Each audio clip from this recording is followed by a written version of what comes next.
चाणक्य ने भी राजा और वहां उपस्थित सभी लोगों को नमन किया और राज दरबार छोड़ जाने लगे।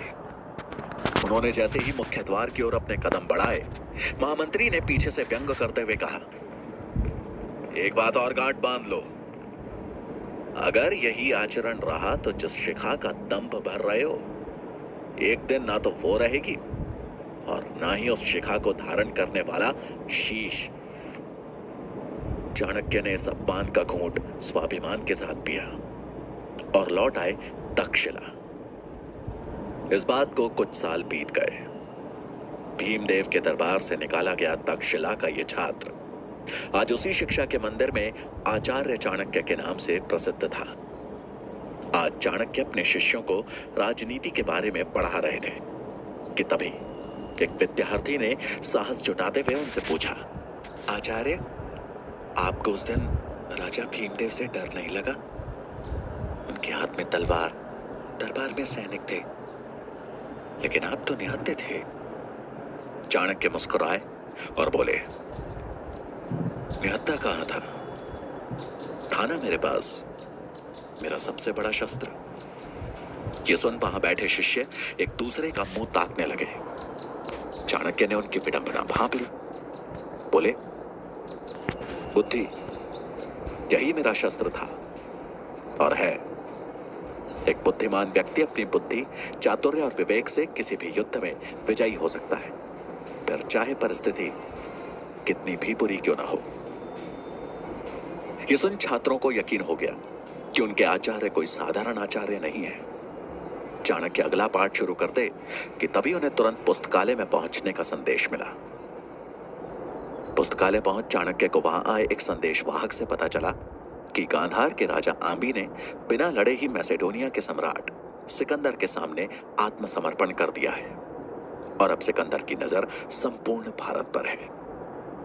खबर सुन चाणक्य चकित रह गए और कुछ सोचते हुए वहां उपस्थित आचार्यों से बोले, इसका मतलब तो यह हुआ कि सिकंदर कभी भी भारत पहुंच सकता है।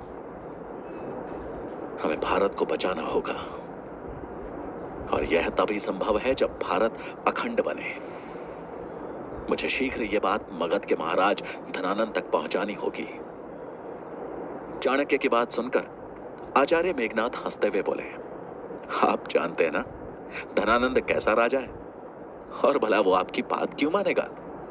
ये सुनकर चाणक्य ने जवाब दिया, मैं खुद जाऊंगा मगध और अखंड भारत का प्रस्ताव उनके सामने रखूंगा। मुझे विश्वास है कि वो भी भारत को विदेशी आक्रमणों से बचाना चाहेंगे। मेघनाथ बोले, धनानंद सुनेगा और वो भी आपका प्रस्ताव? भीमदेव के दरबार से बचकर निकल आए अपने को भाग्यशाली समझिए। धनानंद के दरबार गए तो मान और जान दोनों से हाथ धोना पड़ेगा। मेरा सुझाव मानिए और केवल अपना काम कीजिए, बच्चों को शिक्षा देने का काम। भलाई इसी में है। ये सुन के चाणक्य हैरानी से बोले, आचार्य, मैं एक ब्राह्मण हूं और ब्राह्मण का कर्तव्य होता है लोगों को सही दिशा दिखाना। अगर राजा धनानंद अपनी दिशा से भटकेंगे तो यह मेरा कर्तव्य है कि मैं उन्हें सही रास्ता सुझाऊं, नहीं तो सर्वनाश के सिवा कुछ नहीं होगा यहां। आप अपना कर्तव्य भूल गए हो, पर मैं ऐसा नहीं कर सकता। मुझे आज ही मगध के लिए निकलना होगा। चाणक्य को जाता देख मेघनाथ ने ताना कसते हुए कहा, आचार्य, मुझे लगता है ये हमारी आखिरी भेंट है। आप मगध से वापस आएंगे भी या नहीं, इसमें संदेह है। क्यों ना आखिरी बार हम भोजन साथ में करें? चाणक्य उनका प्रस्ताव ठुकरा कर आगे बढ़ गए। उनके जाते ही मेघनाथ मनी मन बोले, इस बार तो ये नहीं लौटने वाला। चाणक्य तक्षशिला से मगध के लिए निकल पड़े और 5 दिन का लंबा सफर तय कर पहुंच गए मगध की राजधानी पाटलिपुत्र। उन्हें नगर में कदम रखे कुछ ही क्षण हुए थे कि पाटलिपुत्र की जनता पर हो रहे अत्याचार की सच्चाई उनके सामने थी। नगर के चौराहे पर कुछ सैनिक फांसी के फंदे से लटक रहे मृत शवों को नीचे उतार रहे थे। ये देख चाणक्य को समझने में देर नहीं लगी।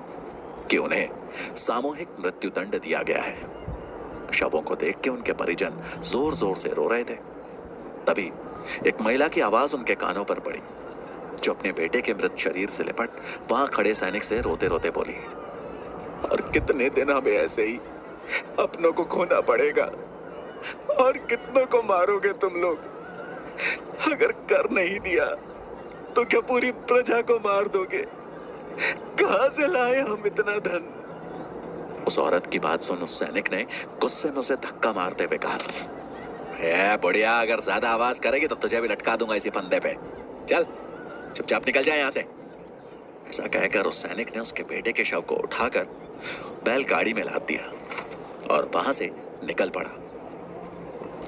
चाणक्य से ये देखा नहीं गया। वो दौड़ते हुए उस औरत के पास पहुंचे और उसे सहारा देते हुए बोले, माँ जी संभल कर। ऐसा कहकर उन्होंने उस रोती हुई बूढ़ी महिला को एक पेड़ के नीचे बैठाया और बोले, माँ, मैं आपका दुख तो कम नहीं कर सकता और ना ही मैं आपका पुत्र आपको लौटा सकता हूं,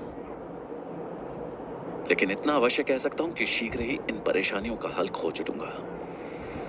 मैं राजा धनानंद के दरबार जा रहा हूं और वचन देता हूं कि प्रजा के दुख से उन्हें अवगत कराऊंगा। ये राज्य ऐसे नहीं चल सकता। उन्हें इस समस्या का समाधान करना ही होगा। चाणक्य की बात सुन उस औरत ने आंखों में आंसू लिए ममता भरी नजरों से उनकी ओर देखा और बोली, आज पहली बार तुझे देख ऐसा लग रहा है कि मगध का हृदय अभी भी धड़क रहा है। तूने इतना ही कह दिया, मेरे लिए बहुत है पुत्र, लेकिन वचन मत दे, तेरे अंदर करुणा होगी, लेकिन जिसके पास तू जा रहा है उसका लहू पानी बन चुका है। अनुभव से कह रही हूं ये बात। मेरे पास देने के लिए कुछ है तो बस आशीर्वाद है। चाणक्य ने उनके पांव छुए और कहा, मुझे आपसे बस यही चाहिए था मां, आशीर्वाद दे। उस औरत ने उनके सिर पर हाथ फेरा और चाणक्य दृढ़ संकल्प लिए चल दिए राजमहल की ओर। चाणक्य जब महल पहुंचे तो द्वार पे खड़े द्वारपाल ने उन्हें रोककर पूछा, आप कौन हैं? चाणक्य ने उस द्वारपाल की ओर देखते हुए कहा, मैं दक्षिणा का आचार्य चाणक्य हूं। एक अति आवश्यक कार्य के लिए मेरा राजा धनानंद से मिलना जरूरी है।